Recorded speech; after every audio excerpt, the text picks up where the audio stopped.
Morning students. तो चलिए हम लोग मॉडल सेट मैथ का मॉडल सेट जो 1 आया हुआ है जैक का, उसका एमसीक्यू क्वेश्चन का हम लोग कर लिए हैं। अब हम लोग नंबर 31 जो लघु उत्तरीय प्रश्न होता है उसका जवाब हम लोग करेंगे। पहला क्वेश्चन है संख्याओं 6 और 20 के अभाज्य गुणनखंड विधि से एचसीएफ और एलसीएम ज्ञात करें। तो अभाज्य गुणनखंड विधि 6 का अभाज्य गुणनखंड निकालेंगे तो क्या निकलेगा? सिंपल सा बात है कि 6 को अभाज्य संख्या 2, 3, 5, 7 से देना है तो 2 से देंगे, 2 तिया 6।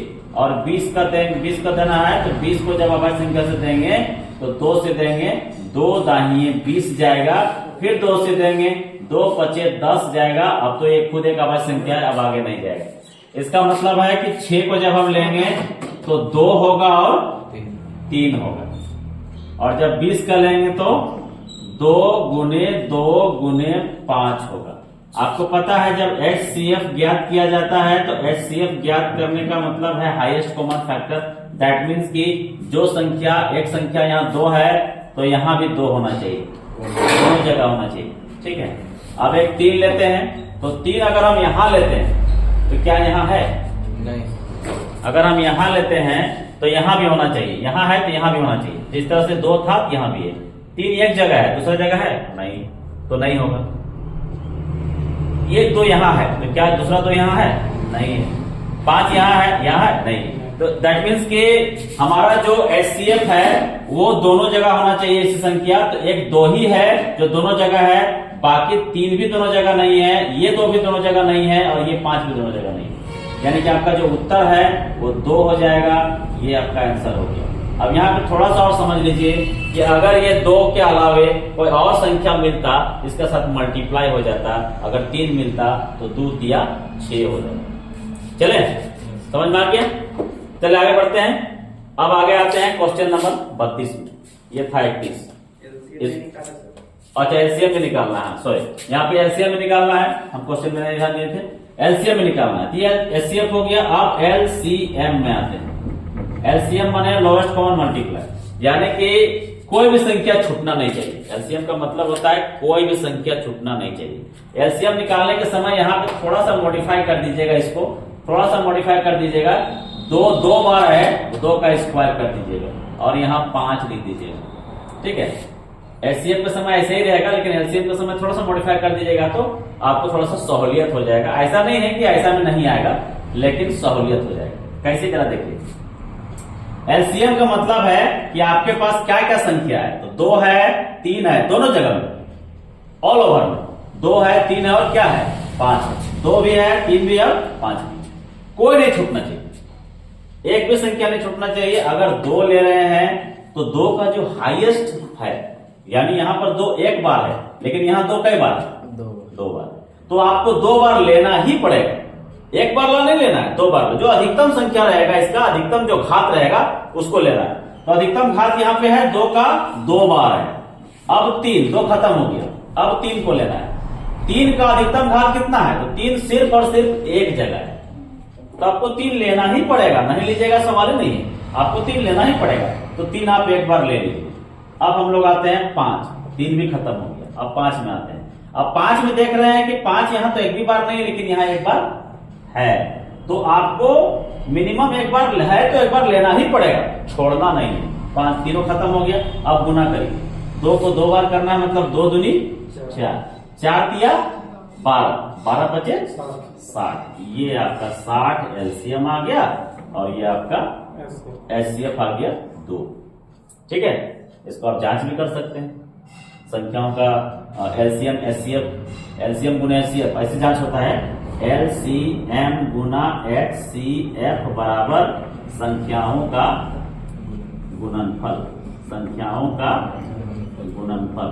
इससे जांच भी आप कर सकते हैं कि हमारा उत्तर सही है कि नहीं सही। एलएचएस आरएचएस करना। एलसीएम कितना आया है? एलसीएम आया है 60, यहां दिख रहा है ना। और एचसीएफ कितना आया है? एचसीएफ आया है आपका 2। और यहाँ संख्याएं क्या क्या है? तो 6 और 20 है। 60 दूनी कितना होता है? 120। और यहाँ भी 20 छक्का कितना होता है? 120। आप देख सकते हैं एलएचएस बराबर आरएचएस आपका बराबर हो गया। कोई बात नहीं, यहाँ दिख रहा है एलएचएस आरएचएस बराबर आ गया। ठीक है, यहाँ तक आ रहा है ना। ऐसे समझ लीजिए ना, 6 दूनी 12 120 होता है ना, और यहाँ भी 120 होता है। आप देख सकते हैं दोनों तरफ LHS RHS हमारा बराबर हो गया, मतलब कि हमारा जो LCM और HCF हम ज्ञात किए हैं वो बिल्कुल सही है। ठीक है, चलिए आगे क्वेश्चन आते हैं 32 नंबर में। द्विघात समीकरण, द्विघात समीकरण, द्विघात समीकरण, बहुत ठंड है इसका टॉपिक पढ़ना पड़ता है, बाल खराब हो जाता है। तो द्विघात समीकरण x square minus 7x plus 12 ये शून्यक ज्ञात करें। यहां पर क्वेश्चन में बराबर 0 भी दे सकता है, ठीक है, ऐसा नहीं, कंफ्यूज नहीं होना है, बराबर 0 भी दे सकता प्लस 12 नहीं है, प्लस 12 नहीं दिख रहा है इसमें। तो हम क्वेश्चन को फिर से यहाँ पे लिख देते हैं, x square minus 7x plus 12, अब दिख रहा है ना, तो उधर नहीं दिख रहा है, ठीक, उधर नहीं बनाएंगे। हमारे पास जो प्रश्न है वो है x स्क्वायर प्लस माइनस है ना, माइनस 7x प्लस 12, यही है प्रश्न हमारे पास। इसका शून्यक ज्ञात करना। शून्यक ज्ञात करने के लिए आपको यहाँ बराबर 0 रहता है, क्वेश्चन में नहीं दिया हुआ है मिस्टेक से, लेकिन दिया हुआ रहेगा, बराबर 0 रहेगा। अब इसको आप गुणनखंडन विधि से निकाल सकते हैं, गुणनखंडन विधि से निकालिए। तो आप देख रहे हैं कि गुणनखंड करने के लिए लास्ट में 12 है और यहाँ माइनस है, मतलब ये जोड़ने पर माइनस 7 आना चाहिए। इसके गुणनफल को, इसके गुणनखंड को जोड़ने पर माइनस 7 आना चाहिए। आप जानते हैं कि 4 दिया 12 होता है ना, 4 दिया 12 होता है, 4 और 3 को जोड़ा जाए तो क्या हो जाएगा, 7 हो जाएगा। सवाल ये उठता है कि जोड़ने में दोनों जगह माइनस करेंगे तभी यहाँ माइनस 7 आएगा, है कि नहीं। प्लस कर देंगे तो क्या माइनस 7 आएगा, क्या नहीं आएगा। तो दोनों जगह माइनस करना होगा, यहां भी और यहां भी, तब जाके ये माइनस 7 आएगा, ठीक है। तो उसके बाद जो प्लस 12 है, प्लस 12 लिख दीजिए और यहाँ 0 डाल दीजिए। अब आप देख सकते हैं कि ये दोनों में कॉमन क्या है, कॉमन निकालना है। कॉमन क्या है, सूरज बाबू ध्यान दीजिए, कॉमन क्या है। तो x यहां भी और x यहां भी, तो x आप बाहर कर सकते हो, इसमें एक तो x बचेगा क्योंकि 2x में से एक x चला गया। अब यहां से x बाहर तो कौन बचेगा, -4 बचेगा। -3 बाहर आएगा, क्यों बाहर आएगा, क्योंकि 3 यहाँ भी है और 3 चौका 12 यहाँ भी, और माइनस है तो जो चीज यहाँ रहता है वही चीज बाहर आता है, तो -3 बाहर आएगा।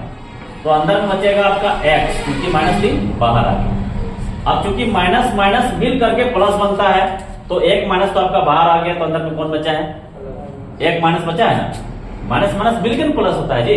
तो एक माइनस बाहर, तो एक माइनस बच रहा है। अब 3 का पढ़ा कितना बार पड़ेगा, बार आएगा, तो बताइए 3 का पढ़ा आप 4 बार पढ़िएगा तो 3 चौका 12 आएगा, बराबर 0।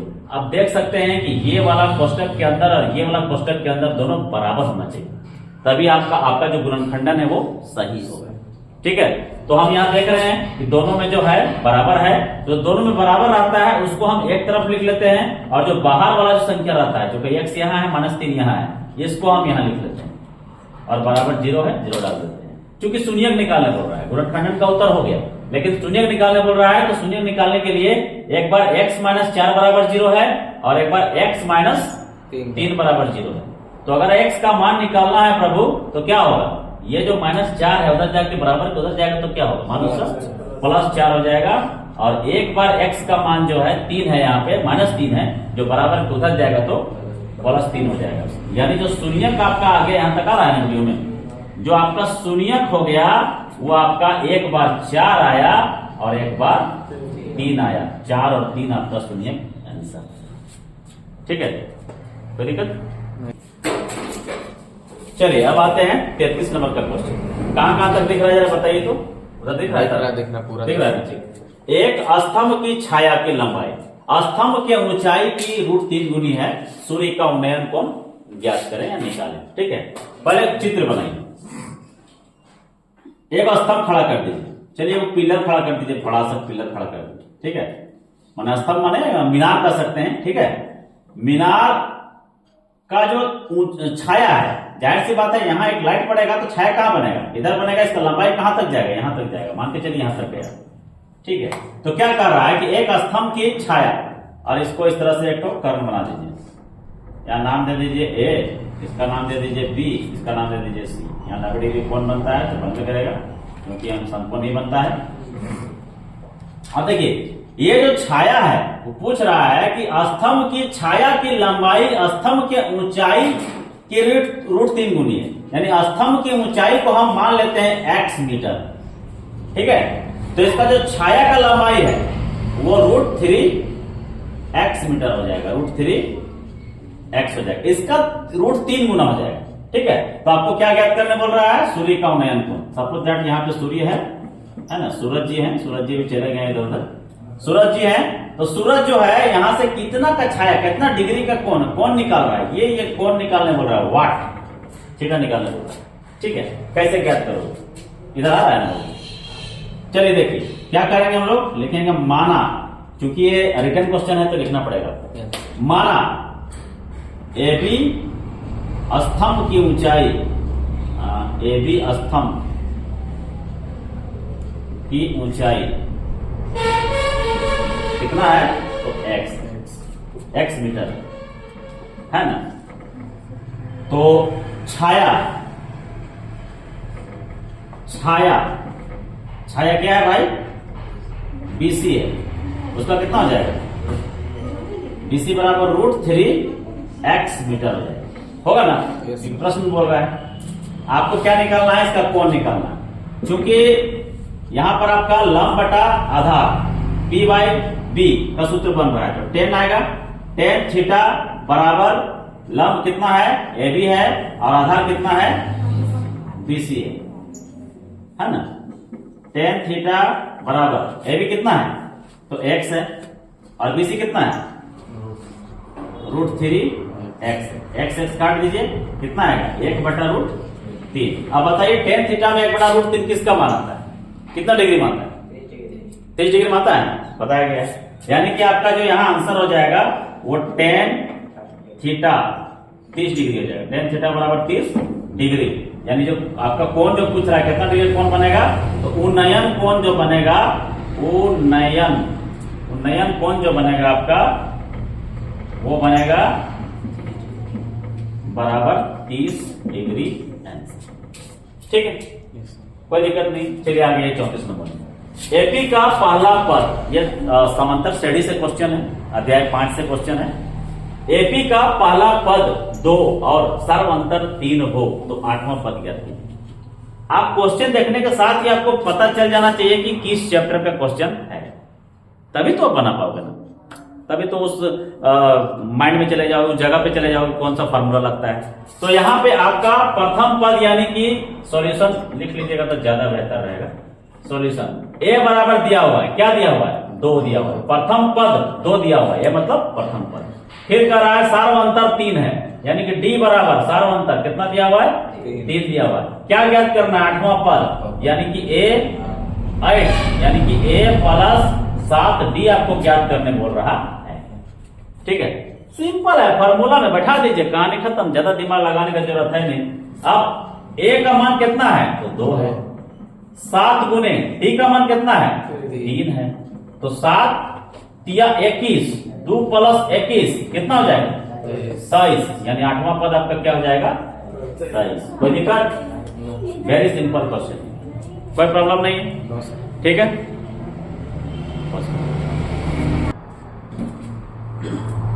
चलिए 35 का क्वेश्चन देखते हैं। 35, 28 सेंटीमीटर त्रिज्या वाले वृत्ताकार तार को मोड़कर एक वर्ग बनाया गया है, तो वर्ग की भुजा की लंबाई क्या है? एक सपोज समझ लीजिए थोड़ा सा कि ये एक वर्ग बनाया गया है, और ये जो वर्ग बनाया गया है इसमें जो तार इस्तेमाल किया गया है, इसका जो त्रिज्या है वो 28 सेंटीमीटर। ठीक है, तो सबसे पहले तो ये जो तार बनाया गया है, ये तार का अगर हम लंबाई निकालना चाहेंगे तो क्या करना होगा हमको? इसका परिधि ज्ञात करना होगा। 2πr से परिधि ज्ञात करेंगे, और जब परिधि ज्ञात करेंगे उसके बाद इसी तार से बनाया गया है वर्ग की भुजा, मतलब वर्ग बनाया गया। तो वर्ग का बनाया गया मतलब वर्ग जो बनेगा वो वर्ग भी तो इसी तार से बनेगा, तो इसका भी तो एक प्रकार का परिमापन रहेगा। इसका जो परिमाप तार है वर्ग का परिमाप हो जाएगा, तो 4 गुने भुजा, वर्ग का परिमाप बराबर होता है 4 गुने भुजा। ठीक है, तो हम लोग क्या करते हैं, इसी के आधार पर बनाते हैं। चलिए तो बनाते हैं, इसको मिटाते हैं। क्या करते हैं कि चूंकि हमको क्या बनाना है, हमको निकालना है, क्या दिया हुआ है? हमें दिया हुआ है वृत्त में जो तार इस्तेमाल हो रहा है वो हो जाएगा वृत्त की तार की लंबाई हो जाएगा, तार की लंबाई बराबर वर्ग का परिमाण, वर्ग का परिमाण, वर्ग का परिमाण आप देख सकते हैं। तो हम लोग तार की लंबाई मतलब क्या, एक प्रकार का जो वृत्त बन रहा है, वृत्त का तार की लंबाई माने वृत्त की परिधि, तो हो जाएगा वृत्त की परिधि या परिमाप जो बोलिए परिधि बराबर वर्ग का परिमाण, वर्ग का परिमाण। सूत्र क्या होगा, सूत्र होगा 2πr, वृत्त की परिधि का सूत्र होगा, और वर्ग का परिमाप हो जाएगा 4 गुने भुजा, क्योंकि भुजा ज्ञात करना है, वर्ग की भुजा ज्ञात करना है। 2 गुने 22/7 गुने त्रिज्या कितना दिया हुआ है 28 सेंटीमीटर दिया हुआ है, बराबर 4 गुने भुजा, 7 चौका 28, जब इसको गुना करेंगे तो 22 चौका 88, 88 176 बराबर 4 गुने भुजा।